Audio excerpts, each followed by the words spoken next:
porto un llibre que es titula Jugar a ser Déus i que té com a subtítol Els dilemes morals de la ciència.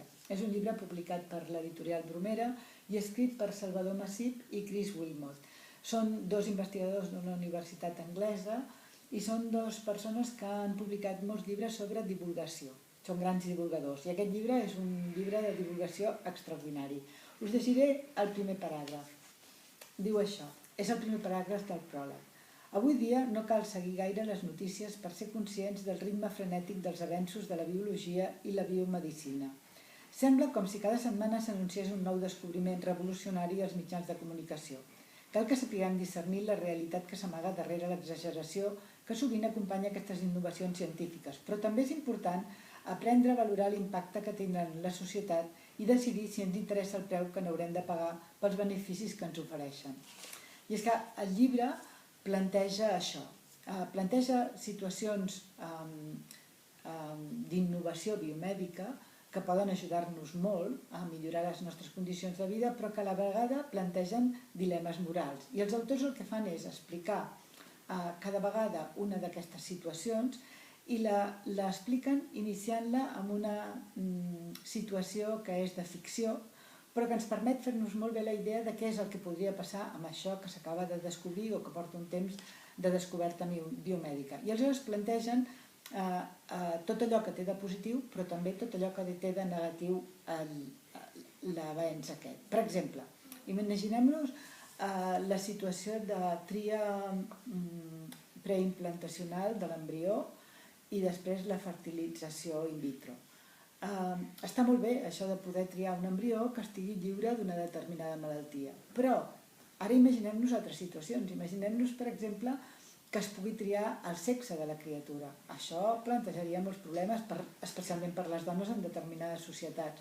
O imaginem-nos, per exemple, que un pare i una mare, que per exemple tenen una discapacitat auditiva, són sords, volen triar un embrió que tingui aquesta mateixa discapacitat, perquè ells no ho consideren una discapacitat, sinó que ho consideren un avantatge.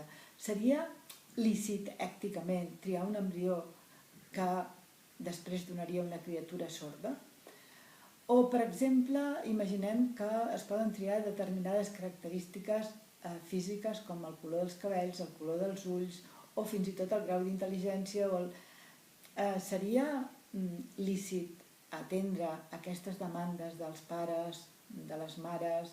O fins i tot imagineu-vos aquesta altra situació. Una parella han fet un tractament de fertilització in vitro, ha funcionat i deixen congelats alguns embrions.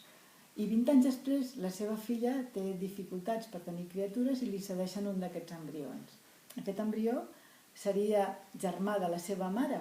El que pretenen els autors és sacsejar-nos, fer-nos pensar, obligar-nos a anar més enllà de la nostra primera reacció, perquè jo crec que és una reacció bastant comprensible, que quan veiem que la ciència pot fer alguna cosa que millora les nostres possibilitats, la nostra vida, diem sí immediatament, sense plantejar-nos quines altres conseqüències estructurals pot tenir això en la nostra societat. I ells el que pretenen és sacsejar-nos i obligar-nos a reflexionar abans de dir sí, segur, pensem-ho. Per exemple, altres situacions que plantegen la situació de la possible clonació d'éssers humans o la possibilitat de qualsevol recanvi per qualsevol peça del nostre cos o la possibilitat d'incrementar les nostres capacitats d'una manera artificial o, per exemple, la possibilitat de ser eterns, de retrasar indefinidament la mort. Hi ha altres situacions, però en qualsevol cas, tot això, que evidentment és un benefici de manera immediata, representa un benefici, però també representa canvis estructurals molt importants per a la nostra societat i, per tant, hem de pensar bé totes les parts negatives i totes les parts positives que té cada un d'aquests canvis. Una de les qüestions més importants de totes, crec jo, és que a tots aquests canvis només hi podrien accedir els rics i, per tant, cada vegada les desigualtats entre rics i pobres serien molt més grosses que les que tenim ara i es crearia una societat a dos ritmes. Una societat de rics que podria viure eternament i que ho tindria tot resolt i una societat de pobres que només serviria per treballar i que moriria indefectiblement. El llibre aquest ens ajuda, doncs, no ens resol res, ens ajuda a plantejar-nos aquests dilemes. Us el recomano perquè és molt bo.